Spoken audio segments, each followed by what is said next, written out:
Hi, hello my dear aspirant. This is Srinath sir. Welcome to Badruga classes.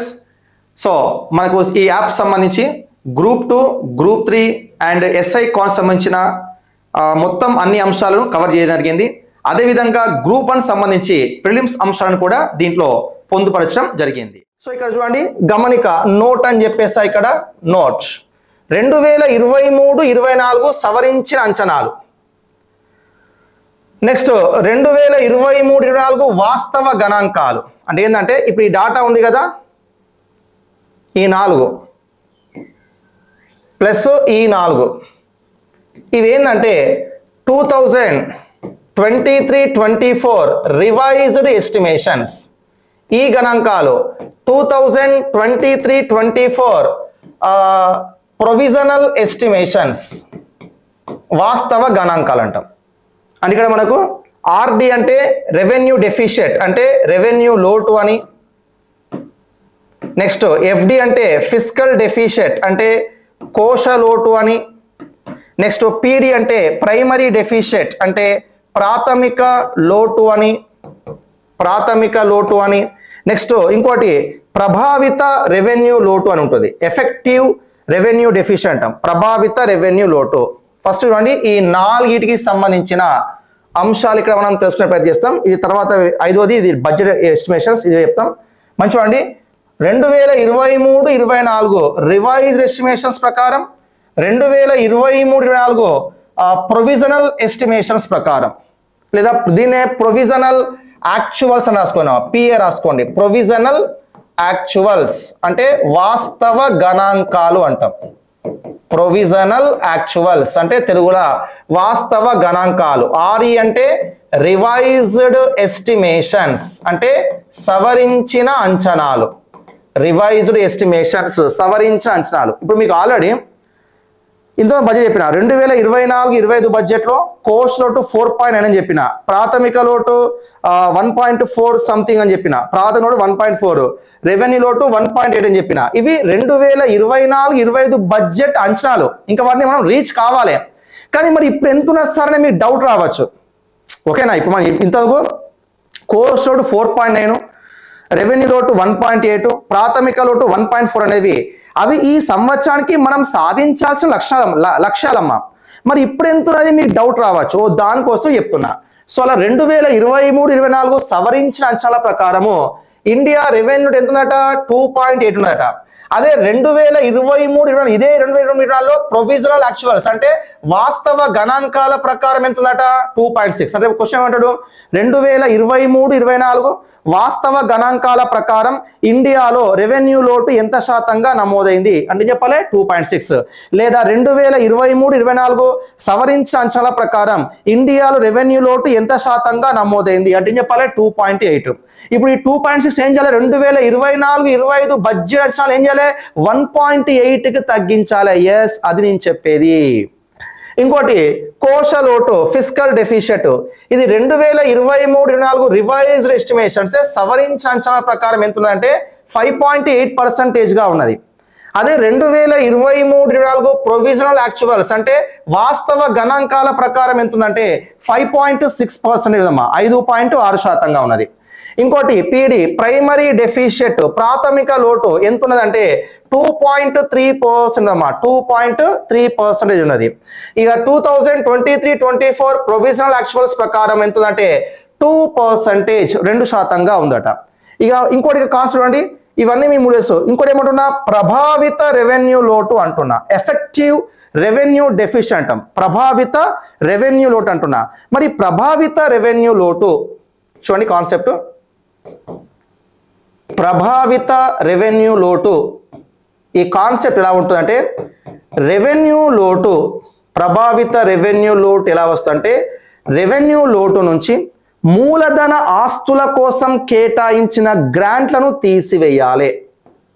మూలధన ఆస్తుల కోసం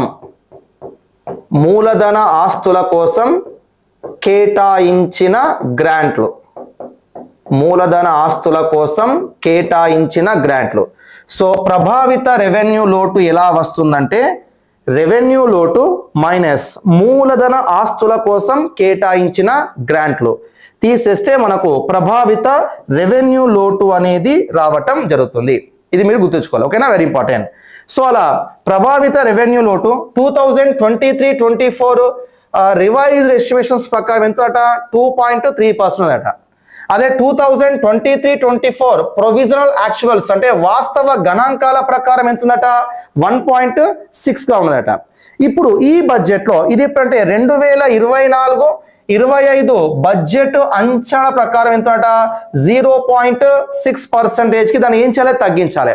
అంటే 1.6 గా ఉన్నదాన్ని ఇక్కడ 0.6 ఇంత చెప్పినా మీకు 2024-25 బడ్జెట్ అంచనా ప్రకారము ప్రాథమిక లోటు 1.4, రెవెన్యూ లోటు 1.8, కోస్ట్ లోటు 4.9, అదే విధంగా ప్రభావిత రెవెన్యూ లోటు 0.6 గా తగ్గించాలి. అది ఇప్పుడు ఉన్నంతట 1.6 ఉన్నది ఎప్పుడు 23-24 పిఏ ప్రకారం, 23-24 ఆర్ఈ ప్రకారము 2.3. ఓకేనా, ఈ వాల్యూస్ కొద్దిగా గుర్తు పెట్టుకోవాలి, చాలా చాలా ఇంపార్టెంట్. మళ్ళీ చెప్తున్నా, క్వశ్చన్ రేట్ ఏమంటాడు 2023-24 వాస్తవ గణాంకాలు ప్రొవిజనల్ యాక్చువల్స్ ప్రకారము ఇండియాలో కోశ లోటు ఎంత నమోదైంది అంటే చెప్పాలి 5.6. దట్స్ ఎనఫ్ అంతే.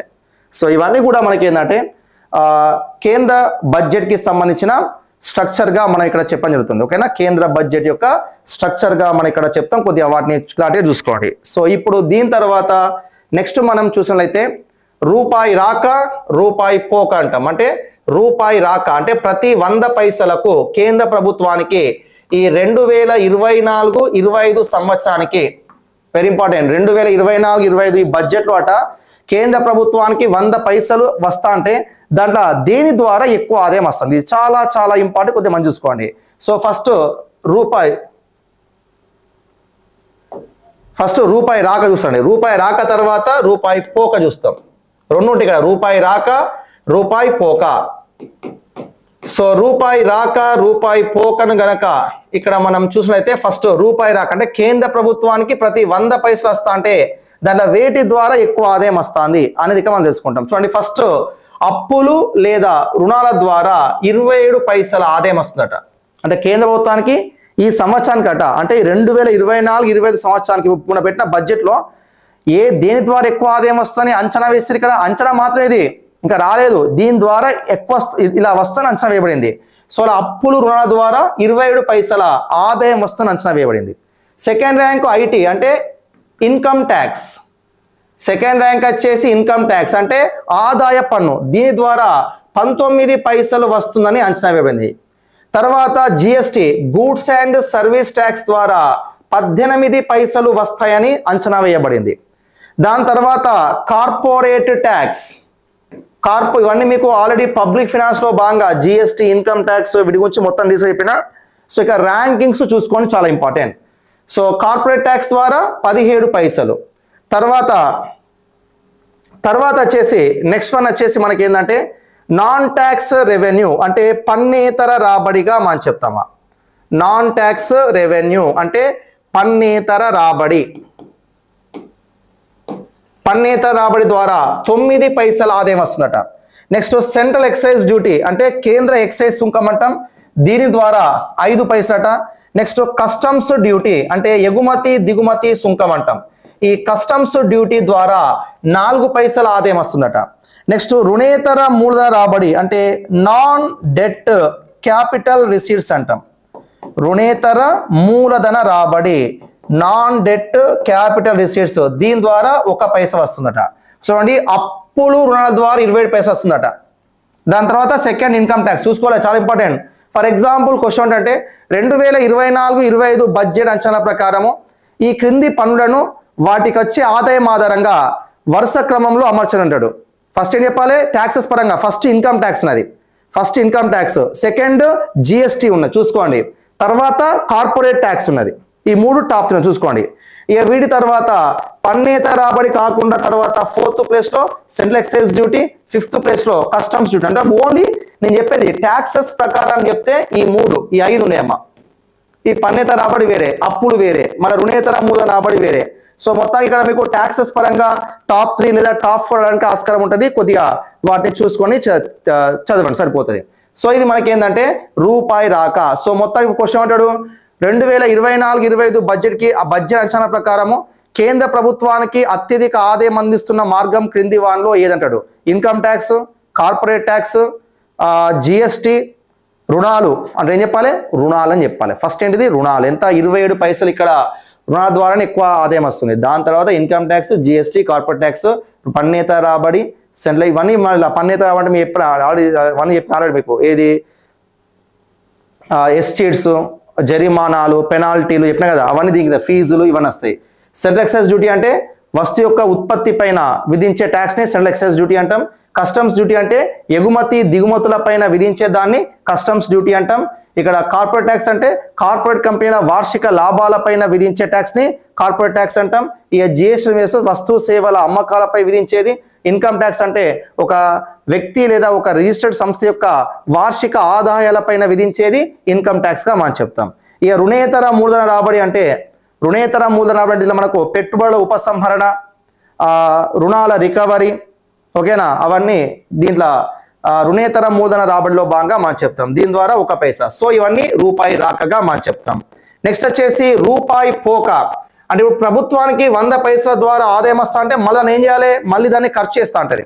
అలా దేని ద్వారా ఎక్కువ ఖర్చు చేస్తుంది దానే రూపాయి పోక అంటాం. ప్రతి 100 పైసలకు కేంద్ర ప్రభుత్వానికి వేటి ద్వారా ఎక్కువగా ఖర్చు అవుతుందంటే ఫస్ట్ పన్నులు సుంకాల్లో రాష్ట్రాల వాటా ఎంతట? 21 పైసలు దీనిపైనే ఖర్చు అవుతుందట. పన్నులు సుంకాల్లో రాష్ట్రాల వాటా అంటే ఫర్ ఎగ్జాంపుల్ కేంద్ర ప్రభుత్వానికి వచ్చిన ట్యాక్స్ ఇన్కమ్లో కొంత వాటా ఎవరికి ఇవ్వాలి? రాష్ట్రాలకు ఇవ్వాలి. మీకు ఎందుకు చెప్పిన తెలంగాణ బడ్జెట్ సంబంధించి 2024-25 బడ్జెట్లో కేంద్ర పన్నుల్లో తెలంగాణ వాటా ఎంత? 26,000 కోట్లు అని చెప్పిన, సుమారుగా 26,600 సంథింగ్ ఉంటుంది. 26,000 కోట్లు చెప్పిన అంటే ఇప్పుడు 26,000 కోట్లు అనేది మనకు కేంద్రం నుంచి మనకు వచ్చే రాబడినట్టు. అలా వివిధ రాష్ట్రాలకు ఇవ్వాలి కదా. అలా మొత్తం ఇక్కడ పన్నులు సుంకాలు రాష్ట్రాల వాటా 21 పైసలు ఉన్నట్టు. అంటే 100 పైసలు ఖర్చు చేస్తా అంటే దాని 21 పైసలు పన్నులు సుంకాలు రాష్ట్రాలకు వాటాగా ఇవ్వడం జరుగుతుందట. ఈ రెండవ స్థానం వడ్డీ చెల్లింపులు, ఇంట్రెస్ట్ పేమెంట్స్ ఉన్నదట. 19 పైసలతో వడ్డీ చెల్లింపు రెండవ స్థానం. ఎందుకంటే మనకు ఆ కేంద్రం అప్పులు తీసుకొస్తా ఉంటది. ఆ అప్పులకు ఏం కట్టాలి? వడ్డీలు కట్టాలి. సో ఆ వడ్డీ చెల్లింపు అనేవి మనకు రెండవ స్థానము 19 పైసలుగా ఉందట. ఇక కేంద్ర ప్రభుత్వ పథకాలు, సెంట్రల్ గవర్నమెంట్ స్కీమ్స్ ఎంతట? 16 పైసలు ఖర్చు చేస్తుంటాం కేంద్ర ప్రభుత్వ పథకాలు. ఇక నెక్స్ట్ ఆర్థిక సంఘం, ఓకేనా, ఆర్థిక సంఘం బదిలీలు, ఇతర బదిలీలు ఎంతట? 9 పైసలట. ఆర్థిక సంఘం అంటే ఫినాన్స్ కమిషన్ ట్రాన్సాక్షన్స్ అంటాం. Finance commission transactions and other transactions గా మనం చెప్తాం. ఆర్థిక సంఘం బదిలీలు, ఇతర బదిలీ ఎంతట? 9 పైసలట. నెక్స్ట్ కేంద్ర ప్రాయోజిత పథకాలు, సెంట్రల్లీ స్పాన్సర్డ్ స్కీమ్స్ అంటాం. సెంట్రల్లీ స్పాన్సర్డ్ స్కీమ్స్, కేంద్ర ప్రాయోజిత పథకాలు, వీటికి ఎంత అంటే 8 పైసలు ఖర్చు చేస్తుందట. నెక్స్ట్ రక్షణ డిఫెన్స్ దీనికి ఎంత? దీనికి కూడా 8 పైసలట. నెక్స్ట్ రాయితీలు అంటే సబ్సిడీలు, వీటికి ఎంతట? 6 పైసలు ఖర్చు చేస్తుందట. నెక్స్ట్ పింఛన్లు పెన్షన్స్, దీనికి ఎంతట? 4 పైసలు. నెక్స్ట్ అదర్ ఎక్స్పెండిచర్ అంటే ఇతర వ్యాయం, దీనికి ఎంతట? 9 పైసలట. సో మొత్తానికి రూపాయి పోకలో అత్యధికంగా ఖర్చు దేని పని చేస్తున్నట? పన్నులు సుంకాల్లో రాష్ట్రాల వాటా 21 పైసలు దానిపైనే ఖర్చు చేస్తున్నట. అది మీరు గుర్తుపెట్టుకోవాలి. సో ఈ విధంగా రూపాయి పోకకు సంబంధించిన విషయం మళ్ళీ చెప్తున్నా. రూపాయి రాకలు అత్యధిక రాబడి దేని ద్వారా వస్తుంది? ఎస్, రూపాయి రాక అంటే అప్పులు, రుణాలు, తర్వాత ఇన్కమ్ ట్యాక్స్, తర్వాత జిఎస్టీ, తర్వాత కార్పొరేట్, తర్వాత పన్నేతర రాబడి, తర్వాత సెంట్రల్ డ్యూటీ, తర్వాత కస్టమ్ డ్యూటీ, తర్వాత రుణేతర మూలధన రాబడి, ఓకేనా. సో అదే విధంగా రూపాయి పోకలో ఫస్ట్ పన్నులు సుంకాలు రాష్ట్రాల వాటా, తర్వాత వడ్డీ చెల్లింపు చూసుకొని ఇవన్నీ ర్యాంకింగ్స్ ప్రకారం. ఈ పైసలు గుర్తుపెట్టుకున్న అవసరం లేదు, కనీసం ఈ ర్యాంకింగ్స్ గుర్తుపెట్టుకోవాలి బాబు. మళ్ళీ చెప్తున్నా, చాలా చాలా ఇంపార్టెంట్. సింగిల్ గా 2024-25 బడ్జెట్ అంచనా ప్రకారము అత్యధికంగా వ్యయం ప్రభుత్వం ఈ క్రింది వారిలో దేని పని చేస్తుంది? రక్షణ, సబ్సిడీలు, పెన్షన్లు, పన్నులు సుంకాలు రాష్ట్రాల వాటా. ఏం చెప్పాలి? ఎస్, పన్నులు సుంకాలు రాష్ట్రాల వాటా 21 పైసలు. చూడండి, గత బడ్జెట్లలో మాక్సిమం మనకు ఫస్ట్ ర్యాంకు వడ్డీ చెల్లింపులు వచ్చేదమ్మా. ఈసారి ఇది ఫస్ట్ ర్యాంక్ వచ్చింది. ఇది మనం అబ్జర్వ్ చేయాలి. గత కొన్ని బడ్జెట్ కొంతకాలంగా ప్రవేశపెడుతున్న బడ్జెట్లో మనకు రూపాయి పోకల అత్యధిక వ్యాయం దేనిపైన చేసి అంటే వడ్డీ చెల్లింపుల పైన చేసేది. కానీ ఇప్పుడు దేనిపై వస్తుంది? ఇక్కడ పన్నులు సుంకాలు రాష్ట్రాల వాటా పైన ఎక్కువ ఖర్చు చేస్తుంది. అది మీరు అబ్జర్వ్. ఇది మనకు రూపాయి రాక రూపాయి పోకకు సంబంధించిన ఇన్ఫర్మేషన్ గా మనం చెప్తాం.